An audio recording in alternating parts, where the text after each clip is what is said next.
Hello friends, எல்லோரும் எப்படி இருக்கீங்க? கண்டிப்பாக நல்லா இருப்பீங்கன்னு நம்புகிறேன். இதில் வந்து அருணுக்கு மோட்டிவேஷ்னல் ஸ்பீச்சும், மஞ்சரிக்கு வந்து என்ன சொல்கிறது, ஒரு நல்ல அப்ரிசியேஷனும் வந்து சேது சார் கொடுத்தாரு. அதை பற்றி தான் நம்ம பேச போகிறோம். ஸோ அதுக்கு முன்னாடி நம்ம சேனல் ஃபஸ்ட் டைம் வரவங்க சப்ஸ்கிரைப் பண்ணிக்கோங்க. நம்ம வீடியோஸ் பிடிச்சிருந்தா லைக் பண்ணுங்கள். உங்களுக்கு பிடிச்சவங்களுக்கு ஷேர் பண்ணுங்கள். நம்ம கமெண்ட் செக்ஷன்லேயும் உங்களோட தாட்ஸை வந்து ஷேர் பண்ணுங்கள் கைஸ்.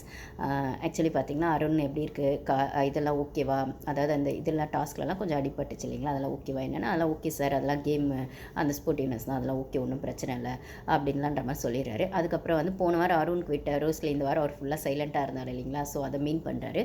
அது சொன்னது வந்து பார்த்திங்கன்னா உங்கள் கேமை இன்னும் கொஞ்சம் இம்ப்ரூவ் பண்ணுறதுக்காகவும், நீங்கள் அதை ரியலைஸ் பண்ணி அதுக்கேற்ற மாதிரி உங்கள் கேமை மாற்றிக்கணுன்றதுக்காக சொன்னது தானே தவிர உங்களுக்கு கேம் ஆட வேணான்னு சொல்லவே இல்லை அருண். ஸோ வந்து உங்களை மாதிரி ஒரு நல்ல ஸ்ட்ராங் பிளேயர் வந்து கேம் ஆடாமல் இருக்கிறது நல்லா இல்லை. ஸோ வந்து நீங்கள் பழைய மாதிரி கேம் ஆட ஆரம்பிங்க அப்படிங்கிற மாதிரி ஒரு மோட்டிவேஷ்னல் ஸ்பீச் கொடுக்குறாரு. அப்போ அது கேட்டேன்னா அருண் ஓகே சார், கண்டிப்பாக சார், நாளிலேருந்து ஆரம்பிச்சிடலாம் சார் அப்படின்ற மாதிரி சொல்கிறாரு. நாளைக்கெலாம் இல்லை, உடனே செய்யணும் அப்படிங்கிற மாதிரி சொல்கிறாரு. ஸோ தள்ளி போட வேணாம், இமீடியட்டாக செய்யுங்க அப்படிங்கிற மாதிரி அவரும் ரொம்ப கொஞ்சம் வந்து மோட்டிவேஷன் பண்ண என்கரேஜ் ஆகிடுது. ஸோ நெக்ஸ்ட் வீக் அருணோட கேம் எதிர்பார்க்கலான்னு நினைக்கிறேன். Again back to form Arun அப்படிங்கிற மாதிரி. ஸோ அது ஒன்று ஆகுது. அதுக்கப்புறம் வந்துட்டு மஞ்சரி கிட்ட வராரு. உங்களுக்கு எப்படி இருக்குது என்ன அப்படின்னு கேட்கும்போது, யாரும் கேட்கலன்னா என்ன மஞ்சரி, நான் கேட்குறேன் எப்படி இருக்கீங்க என்ன அப்படிங்கும்போது மஞ்சரி சொல்கிறாங்க, நல்லா இருக்கேன் சார், பட் ஆனால் கேட்கல அப்படிங்கிறத விட நடிக்கிறாங்க அப்படிலாம் சொன்னது தான் சார் ஹர்ட் ஆயிடுச்சு அப்படின்னு சொல்கிறாங்க. அதுக்கு வந்து சேது சார் சொல்கிறாரு, அது வந்து பேசலாமா, அதை பற்றிலாம் பேசலாம், அதுக்கு முன்னாடி நீங்கள் வந்து ஒரு ஸ்ட்ராங் பிளேயரு அப்படி இருக்கிற பட்சத்தில் உங்களுக்கு சொல்லவே தேவையில்ல, உங்களுக்கு தெரியும்ல இந்த வீட்டில் நீங்கள் வந்த புதுசில் எல்லோரும் எப்படி உங்ககிட்ட நடந்துக்கிட்டாங்க, இப்போ நீங்கள் எப்படி இருக்கீங்க அப்படிங்கிறது உங்களுக்கு தெரியும்ல. ஸோ இதெல்லாம் ஒரு பெரிய விஷயமே இல்லை. ஸோ இதெல்லாம் வந்து நீங்கள் கன்சிடரே பண்ணாதீங்க, விட்டுருங்க, இக்னோர் பண்ணிவிடுங்க அப்படிங்கிற மாதிரி சொல்லி, இக்னோர்னா அவர் சொல்லலை, நான் சொல்கிறேன். ஸோ அப்படிங்கிற மாதிரி தான் அவர் மீன் பண்ணுறாரு.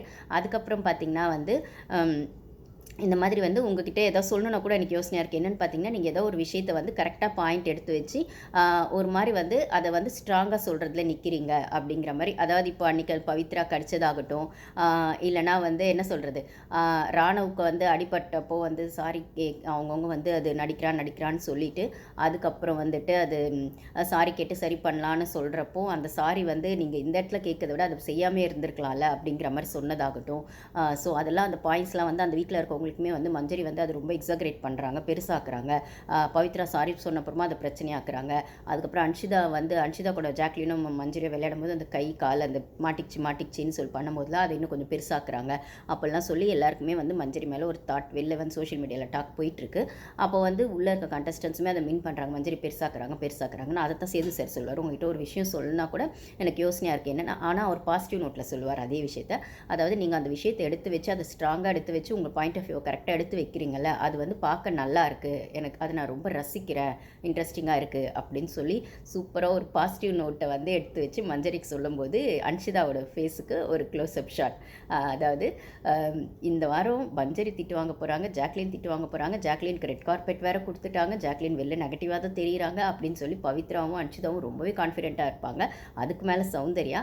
பட் ஆனால் இதில் ஸ்டார்டிங்கே மஞ்சரிக்கு இந்த அப்ரிசியேஷன் கொடுத்ததில் ரொம்பவே வந்து அன்ஷிதாவுக்கு வந்து வேறு மாதிரி போயிருக்கோன்னு நினைக்கிறேன். ஸோ அன்ஷிதாவுக்கு திட்டுனா அங்கே கன்ஃபார்மாக சௌந்தர்யாவுக்கும் சௌந்தர்யாவுக்கு திட்டுனா அது பின்னாடி நின்ன விஷாலுக்கும் திட்டு. ஏன்னா அன்ஷிதாவும் அவர் சப்போர்ட் பண்ணியிருக்காரு, சௌந்தர்யாவோட காசிப்பாக அவர் சேர்ந்து பேசியிருக்காரு ஜாக்லின் பற்றிலாம் அப்படின்னு சொல்லி வரும்போது, ஸோ இவங்களுக்குலாம் திட்டு கன்ஃபார்ம் அப்படிங்கிறது நம்மளுக்கு ஸ்டார்டிங்லேயே தெரிஞ்சு போயிடுது.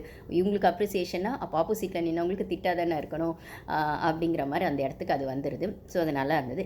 இன்றைக்கெல்லாம் பார்த்திங்கன்னா மஞ்சரி 2-3 இடத்துல கேள்வி கேட்பார். இன்னொரு இடத்துல ராணுவுக்கு அடிப்பட்டப்போ கூட யாரெல்லாம் வந்து அது பொய்ன்னு நினச்சிட்டு இருந்தீங்க அப்படின்னு சொல்லி எழுந்துருங்க அப்படிலாம் சொல்லும்போது அவங்கவுங்க பாயிண்ட் ஆஃப் வியூ சொல்லுவாங்க விஷால் எல்லாருமே. அப்போ மஞ்சரி வந்து சொல்லுவாங்க, நீங்கள் அந்த இடத்துல அதாவது அன்றைக்கி அந்த லிவிங் ரூமில் சொல்லியிருப்பாங்க இல்லைங்களா, அந்த சாரி வந்து நீங்கள் கேட்குறது ஓகே, பட் ஆனால் அது செஞ்சே இருக்க வேணாம் அப்படின்னு சொல்லும்போது, அப்போ நான் கேட்ட சாரி அசிங்கப்படுத்துறீங்களா, அது ஜென்யூனாக இல்லைன்னு சொல்கிறீங்களா அப்படிங்கிற மாதிரிலாம் அன்ஷிதா வந்து ரொம்ப ஓவராக ரியாக்ட் பண்ணியிருப்பாங்க. விஷால் கூட அந்த இடத்துல அன்ஷிதாவை வந்து சொல்லியிருப்பார், இந்த மாதிரி அன்ஷிதாக்காக சப்போர்ட் பண்ணியிருப்பார். அவங்க வந்து அதை ஒத்துக்கணும்னு அவசியம் இல்லை, அவங்க ஃபீல் பண்ணதை அவங்க வெளில சொன்னால் தான் தெரிய போகுது. ஆனால் அதை அவங்க ஃபீல் பண்ணி ஜென்யூனாக சாரி கேட்குறாங்கன்னா அதை இன்சல்ட் பண்ணுற மாதிரி பேசாதீங்க அப்படிங்கிற மாதிரி விஷாலுமே அன்ஷிதா செஞ்சது தான் சரி. அந்த சாரியை வந்து அதை இன்னும் கொஞ்சம் என்ன சொல்கிறது, அந்த சாரிக்கான அவசியத்தை விட அந்த ஹியூமனிட்டி அந்த இடத்துல ஃபீல் பண்ணுறது தான் முக்கியம் அப்படிங்கிறது தான் அவங்க மீன் பண்ணியிருப்பாங்க மஞ்சரி. பட் ஆனால் அதை தப்பாக ப்ரொஜெக்ட் பண்ணி மஞ்சரி அந்த இடத்துல ஒரு விஷயத்தை பெருசாக்குறாங்க, நம்மளோட சாரி அசிங்கப்படுத்துகிறாங்கன்ற மாதிரி இவங்கெல்லாம் போர்ட்ரே பண்ண பார்ப்பாங்க. விஷால், அன்ஷிதா, அந்த குரூப் எல்லாம், ஜெஃப்ரி அதெல்லாம். ஸோ வந்து இப்போயும் மஞ்சரி எழுப்பி அந்த பாயிண்ட்டை கேட்பார், நீங்கள் என்ன சொன்னீங்க அந்த இடத்துலன்னும் போது அவங்க இந்த விளக்கத்தை சொல்லுவாங்க, இதுக்கு தான் சார் நான் சொன்னேன் அப்படின்னும் போது அப்போ எல்லாருக்குமே நோஸ் கட் விடுவாங்க இருக்க ஹவுஸ்மேட்ஸுக்கெலாம். இப்போ ஒருத்தங்களை உங்களுக்கு பிடிக்கல அப்படிங்கிறதுக்காக அவங்க சொல்கிற பாயிண்ட்ஸ் எடுத்து கண்டுக்காமல் இருக்கிறதுங்கிறது வந்து சரியாக இருக்காது. ஸோ வந்து அவங்க பிடிக்காதவங்களாவே இருந்தாலும் அவங்க ஒரு இடத்துல ஒரு ஃபேக்ட் சொல்கிறாங்க, இல்லை நியாயமான ஒரு விஷயம் சொல்கிறாங்க, ப்ரொடக்டிவாக ஒரு விஷயம் சொல்கிறாங்கன்னா அதை ஏற்றுக்க முயற்சி பண்ணுங்கள். அதுதான் வந்து என்ன சொல்கிறது, ஒரு நல்ல புரிதலாக இருக்கும் அப்படிங்கிற மாதிரி அவர் சொன்ன விதம் வந்து நல்லா இருந்தது. இது என்னோடய ஒப்பீனியனுமே அப்படி தான். நாம் என்ன சொல்வோன்னா, நம்ம எல்லாருக்கூடயும் வந்துட்டு இங்கே வந்து என்ன ஆஃபீஸ் ஆகட்டும், அது ஸ்கூல் என்விரான்மெண்ட் ஆகட்டும், என்ன சொல்கிறது, ஃப்ரெண்ட்ஸ் சர்க்கிள், அதாவது ஸ்கூல் என்விரான்மெண்ட் சொல்லும்போது ஃப்ரெண்ட்ஸ் சர்க்கிள் ஆகட்டும், ஆஃபீஸ் என்விரான்மெண்ட் ஆகட்டும், இல்லை நம்மளை சுற்றி இருக்கிற நெய்பர்ஸ் யாராக இருந்தாலுமே என்ன சொல்கிறது, நம்மளுக்கு டிஃப்ரென்ஸ் ஆஃப் ஒப்பீனியன் நிறைய வரலாம். நிறைய பேரோட பெர்ஸ்பெக்டிவ், ஒருத்தரோட பெர்ஸ்பெக்டிவ்லேருந்து இன்னொருத்தர் பெர்ஸ்பெக்டிவ் டிஃப்ரெண்ட்டாக இருக்கலாம். எல்லாரோட தாட் ப்ராசஸ் ஒரே மாதிரி இருக்கணும்னு அவசியம் இல்லை. அப்படி இருக்கிற பட்சத்தில் நம்ம அந்த தாட் ப்ராசஸையோ அந்த பெர்ஸ்பெக்டிவையோ அதை நம்ம டிஃப்ரென்ஸ் ஆஃப் ஒப்பீனியன் இருக்குதுன்னு சொல்லாமே தவிர, ஒருத்தங்களை முழுசாக நம்மளுக்கு வந்து பிடிக்கல அப்படிங்கிறதுக்காக அவங்க என்ன சொன்னாலும் தப்பாக தான் இருக்கும், இல்லை பிடிச்சிருக்கு அப்படிங்கிறதுக்காக அவங்க எது சொன்னாலும் சரியாக தான் இருக்கும் அப்படிங்கிற பாயிண்ட்டு நான் எப்பயுமே ஒத்துக்க மாட்டேன். இதை தான் வந்து சேது சாரும் மீன் பண்ணுறாரு. மஞ்சரி உங்களுக்கு பிடிக்கல, அங்கே இருக்க ஹவுஸ்மேட்ஸுக்கு யாரும் பிடிக்கலான்றதுனால அவங்க என்ன சொன்னாலும் அது ஒத்துக்கவே கூடாது, நீங்கள் அந்த மனநிலைமையிலே பார்க்குறீங்க, அது சரி கிடையாது அப்படின்ற மாதிரி அந்த இடத்துல ஸ்ட்ராங்காக ஒரு விஷயத்தை எடுத்து வச்சு மஞ்சரி சொன்னது சரிதான்ற மாதிரி மஞ்சரிக்கு பாராட்டும் கொடுத்துட்றாரு. மஞ்சரியை வந்து விமர்சனம் பண்ண மற்றவங்களுக்கு அது ஒரு மூமெண்ட்டாகவும் இருக்குது, நோஸ்கட் மூமெண்ட்ஸாகவும் இருக்குது அப்படின்னு தான் நான் சொல்லுவேன். ஸோ எப்பயுமே அதுதான், இப்போ நம்ம ஒருத்தங்க சொல்கிறது நம்மளுக்கு பிடிக்கலன்னா அவங்க சொன்ன பாயிண்ட்ஸை நம்ம வந்து தப்பு சரி நம்ம யோசிக்கலாமே தவிர, அதுக்காக அவங்களே ஃபுல்லாக பிடிக்கலன்னு சொல்கிறது சரியாக இருக்காது. ஸோ நம்ம சொல்லும் போது கூட இன்னும் எனக்கு பிடிக்காது அப்படிங்கிறது இல்லை, பட் ஆனால் நீ சொன்ன பாயிண்ட்ஸ் எனக்கு ஒத்து போகலை, அது ரிலேட் ஆகலை அப்படின்னு சொல்லலாம். அதே மாதிரி பிடிச்சிருக்குன்ற ஒரே காரணத்தில் அதை பிளைண்டாக அதில் அப்படியே நின்றுட்டு நீ எனக்கு பிடிக்கும், அதனால் நீ என்ன சொன்னாலும் நான் கேட்டுக்கிறேன், அது வந்து தப்பாக இருந்தாலும் நான் கேட்டுக்கிறேன், சரியாக இருந்தாலும் நான் கேட்டுக்கிறேன் அப்படின்னு பிளைண்டாக நம்புறதும் சரியாக இருக்காது. ஸோ ஒருத்தவங்களோட பாயிண்ட்ஸை நம்ம விமர்சனம் பண்ணலாமே தவிர அவங்கள வந்து ஃபுல்லாகவே பிடிக்கல அப்படிங்கிறது அதுக்கு அர்த்தம் இல்லை பிடிக்கலன்றதுனால அந்த பாயிண்ட்ஸ் எடுத்துக்க வேணாங்கிறதும் அர்த்தம் இல்லை அப்படிங்கிறது சேது சார் சொன்னது இந்த இடத்துல ரொம்பவே நல்லா இருந்தது. ஸோ அதே மாதிரி தான் எனக்கு வந்து என்ன சொல்கிறது, இன்றைக்கான எபிசோடில் மஞ்சரிக்கான ஸ்கோரிங் நிறையவே இருந்துச்சு அப்படின்னு என்னால் பார்க்க முடிஞ்சுது. பட் ஆனால் இது மஞ்சரி காப்பாற்றிக்குவாங்களா அப்படின்னு கேட்டால் எனக்கு தெரிஞ்சு அவங்க இண்டிவிஜுவல் கேம் ஆடுற வரைக்கும் காப்பாற்றிக்குவாங்க. அதாவது முத்து கூட அவங்க இண்டிவிஜுவல் கேம் தான் ஆடுறாங்க, ஆனால் ஏதோ ஒரு இடத்துல தீபக் வந்து மேனிப்புலேட் பண்ணிடுவாரோ, இல்லை ஜாக்லின் கூட சேர்ந்து ஆடும்போது மஞ்சரி ஜாக்லின் 2 பேருமே ஈக்குவல் ஸ்ட்ராங் கண்டஸ்டன்ஸ்ன்னு நான் சொல்லுவேன். லேடிஸாக அவங்க 2 பேருமே ஈக்குவல் ஸ்ட்ராங் கண்டஸ்டன்ஸ்ன்னு சொல்லுவேன். ஆனால் முத்து தீபக் அப்படின்னு வரும்போது மஞ்சரி கேம் ஆகட்டும், ஜாக்லின் கேம் ஆகட்டும், முத்து கேம் ஆகட்டும், இவங்க 3 பேரோட கேமும் தீபக்கால் அஃபெக்ட் ஆகிறதுக்கு நிறைய வாய்ப்பு இருக்குது. இதுக்கு இவங்க 3 பேருமே முட்டாளான்னு கேட்டால் நான் முட்டாள்னு சொல்ல மாட்டேன். ஆனால் இவங்க 3 பேரையுமே மேனிப்புலேட் பண்ணி ஆக்சுவலி முத்துவை விடவும் தீபக் ரொம்ப மேனிப்புலேஷன் அப்படிங்கிறத நிறைய இடத்துல நான் நோட்டீஸ் பண்ணியிருக்கேன். ஸோ இப்போ வந்து அவர் ஸ்டார்டிங்கில் அருண் கூட ஃப்ரெண்டாக இருப்பார், ஜெஃப்ரி கூட ஃப்ரெண்டாக இருப்பார், அதுக்கப்புறம் மஞ்சரி ஒரு இடத்துல ஸ்ட்ராங்காக எதிர்த்துக்கிட்டு இருப்பார். இப்போ அதே மஞ்சரி கூட டீம் சேர்ந்து ஆடுறாரு. முத்துக்கும் விஷாலுக்கும் ஆகாது, அருணுக்கும் ஆகாதுன்னு இவருக்கு ஃபஸ்ட்லேருந்தே தெரியும். ஏன் சத்யாக்கும் முத்துக்கும் கூட ஆகாதுன்னு இவருக்கு ஃபஸ்ட்டே தெரியும். ஆனால் ஒரு ஸ்டேஜில் அவங்க கூட தான் குரூப்பிசம் மாதிரி இருப்பார் தீபக். அது பாய்ஸ் டீமாக இருக்கும்போதும் சரி, பாய்ஸ் டீம்லேருந்து வெளில வந்து இவர் கேப்டனாக இருக்கும்போதும் சரி, அருணுக்கு சப்போர்ட் பண்ணி தான் மஞ்சரி எதிர்த்து இருப்பார். இப்போது ஒரு இடத்துல ஜாக்லினே அவருக்கு பிடிக்காது, ஆனால் அதே ஜாக்லின் இப்போ அண்ணன் அவங்கள வாலண்டியராக போகிறாங்களா, இல்லை இவராக அந்த ரிலேஷன்ஷிப்பை மெயின்டைன் பண்ணுறாரா அண்ணன் அப்படின்ற மாதிரின்னு தெரியாது. ஆனால் ஜாக்லினை விடவோ ஒரு க்ளோஸாக இருக்கிறது பார்த்திங்கன்னா அன்ஷிதா தான். இந்த இடத்துல இந்த வாரம் ஃபுல்லாக அன்ஷிதா அடி வாங்கியிருக்காங்க அப்படின்னு தெரிஞ்சதுக்கப்புறம் இப்போ இதுக்கு மேலே தீபக் அந்த அன்ஷிதா கூட ரிலேஷன்ஷிப், அந்த ஃப்ரெண்ட்ஷிப், அண்ணன் தங்கச்சின்றதை மெயின்டைன் பண்ணுவாரா, இல்லை ஸ்ட்ராங் கண்டஸ்டன்ஸாக தெரியல ஜாக்லின் மஞ்சரி கூட ட்ராவல் பண்ணுவாரா அப்படிங்கிறது ஒரு விஷயம் இருக்குது. ப்ளஸ் இந்த வாரம் நாமினேஷனில் தீபக் இருக்கிறதுனால இந்த வாரம் அவர் கேம் சட்டிலாக இருந்தது, நல்ல பேரும் வாங்கிட்டார். பட் ஆனால் அகெயின் இந்த வாரம் இவர் ஆடின இந்த ப்ளே மூலமாக இவருக்கு நல்லா தெரிஞ்சு போயிடும். எப்பயுமே ஒரு நாமினேஷனில் வரக்கூடாதுன்றதுக்காக ஒரு சேஃப் கேம் ஆடுவார்.